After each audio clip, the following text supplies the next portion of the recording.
Ok, tỏ là dương mà mơ cá sầm đanh cho bị ngày mình để kê ban vô nhặt vô cả đạn nơi rồi cả đạn bạc đăng kẹt tôn cho mùi năng tương đột cầm thực hà hay là nâng cứ nhôm nâng prap tha cá sầm đanh rồi bạc kê nâng sầm đanh mấy khla hay sầm đanh nâng đôi chia sầm đanh ở xóm phong là ní nhôm bên video mới đây chia video rồi bọn này đi cá bị xe hay nè về để nhôm ban mới video nâng hay nhôm cối sao khăn mình tên là nâng chăm nhôm điều pro phép này nó kê thà cá sầm đanh thì bạc kê nâng cứ sầm đanh chẳng mấy thái mơ tới việc xóm này dân tỏ dân từ mơ được nè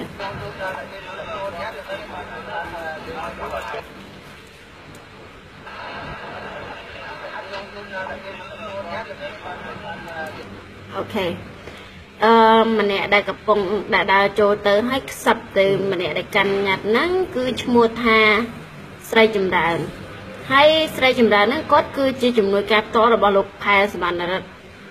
hay chụp mới thà tá sẽ cầm một phiếu bắc quạt nghiền là với chia bằng to tiết nhưng mà đó thì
rồi bọn bọn man mơ khơi nhé nó cứ chia nè bánh chip to hay nó không đại quát cứ miền ai cống cho mùi nâng cứ sắt xem mẹ tên nè tên cho mùi nâng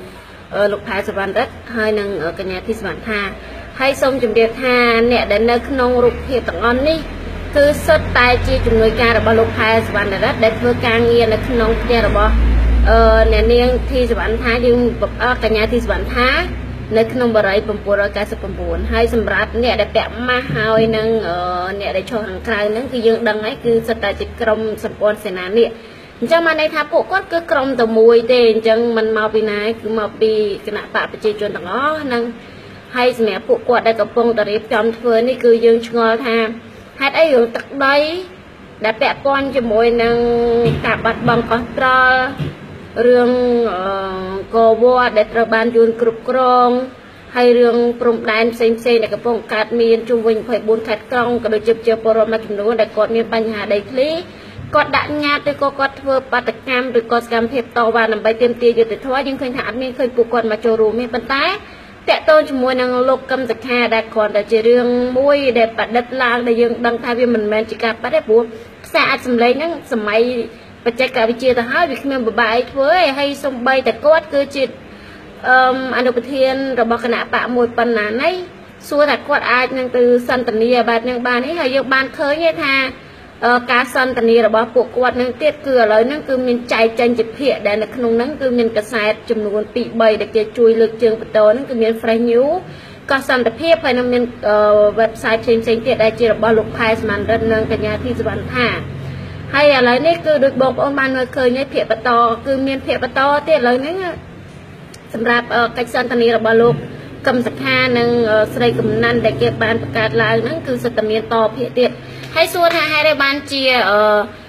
cái xe tặng nó nâng chui mà của pi món cái lò má cứ nó về để first cầm thiệp anh mua được bỏ để tông một cái nhà thì bản tháp cứ ở đa miền cái xe tặng nó nâng mà chui bên tại là nâng cứ miền mà chui hay cái nhà thì bản tháp to pi món dừng khơi thạc quạt vi và ha từ lơ cái nạp bạ sừng bị chia chôn kháng tan mà dẹp môn về để quạt tu ban pram rồi chất tu ban Range Rover nâng máu cứ quạt lên chê từ khăn rồi thả ba được có lục con sáng được có cái đạp chia chốn phần tay cọt bay trên một vài và hạt cái nạp bạc sừng chiết hay là cái nông phong đây cứ dùng tay tài ឃើញថាគាត់ចោតប្រកាន់ទៅយុវជនដែលស្នេហាជាតិថាគាត់ចំណែកនឹងពួកគាត់ចំណែកនឹងនាងដោយសារតែយុវជនមួយចំនួនគឺបានដឹងពីសកម្មភាពរបស់ការងារសកម្មភាពការងាររបស់នាងដូច្នេះគឺពួកគាត់គាត់តែនិយាយអ្វីដែលកើតប៉ិតទេហើយសម្រាប់ប្រជាពលរដ្ឋមួយចំនួនដែលគាត់អត់ដឹងគឺគាត់តែឃើញថាសកម្មភាពទាំងអស់ហ្នឹងគឺជាសកម្មភាពរបស់សវណ្ណថាតែធៀបប៉ិតអ្នកដឹកនាំគឺក្រុមយុវជនក្រុមផ្សេងដែលគ្រប់គ្រងយុទ្ធធរគ្រប់គ្រងគណៈបកសង្គមជាតិអីអញ្ចឹងទៅប៉ុន្តែសម្រាប់កញ្ញាទេសវណ្ណថាគាត់គ្រាន់តែជាតកៅមួយនៅក្នុងសាច់ដែលចូលមកដើម្បីបំបែកបំបាក់យុវជនហើយនៅក្នុងនឹងផងដែរយុវជនខ្លះគាត់ក៏គ្រប់គ្រងកញ្ញាទេសវណ្ណថាយុវជនខ្លះគាត់មិនគ្រប់គ្រងដល់ពេលអញ្ចឹងដល់ពេលដែលយុវជនណាដែលគ្រប់គ្រងកញ្ញាទេសវណ្ណថាគឺពួកគាត់យល់ថាយុវជនដែលស្រឡាញ់យុទ្ធធម៌ហ្នឹងគឺចំណែនជាមួយនឹងសវណ្ណថាទៅវិញអញ្ចឹងវាជារឿងមួយដែលគួរឲ្យអស់សំណើចហើយឥឡូវនេះសង្ឃឹមថាបងប្អូនគឺបានដឹងច្បាស់ហើយ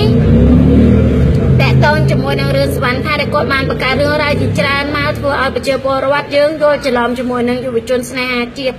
ហើយក្នុងនឹងផងដែរគឺយើងឃើញថាមួយរយៈនេះគឺកញ្ញាព្យាយាមធ្វើឲ្យមានភាពល្អកកនៅក្នុងសង្គមវាគ្រាន់តែជារឿងមួយដែលគណៈបកប្រជាជនក៏ដូចជាផែសវណ្ណរដ្ឋទេសវណ្ណថាដែលបានចូលដៃជាមួយគណៈបកប្រជាជនហ្នឹងធ្វើកុំឲ្យយើងគិតគូររឿងបញ្ហាជាតិដូចជារឿងព្រំដែនរឿងអ្វីផ្សេងដែលកំពុងកើតមានឡើងបញ្ហាដីធ្លីអីហ្នឹងគឺលុបបំបាត់អារឿងដែលកំពុងកើតឡើងហ្នឹងតែប៉ុណ្ណឹងគឺធ្វើឲ្យយើងហ្នឹងងាកមកចាប់អារម្មណ៍ជាមួយនឹងរឿងនេះអញ្ចឹងបន្ទាប់ពីរឿងនេះទៅខ្ញុំគិតថាយើងទាំងអស់គ្នាចាប់ផ្ដើមនៅឲ្យស្ងៀមទៅមិនបាច់តមាត់មិនបាច់ឆ្លើយឆ្លងជាមួយនឹងផែសវណ្ណរដ្ឋ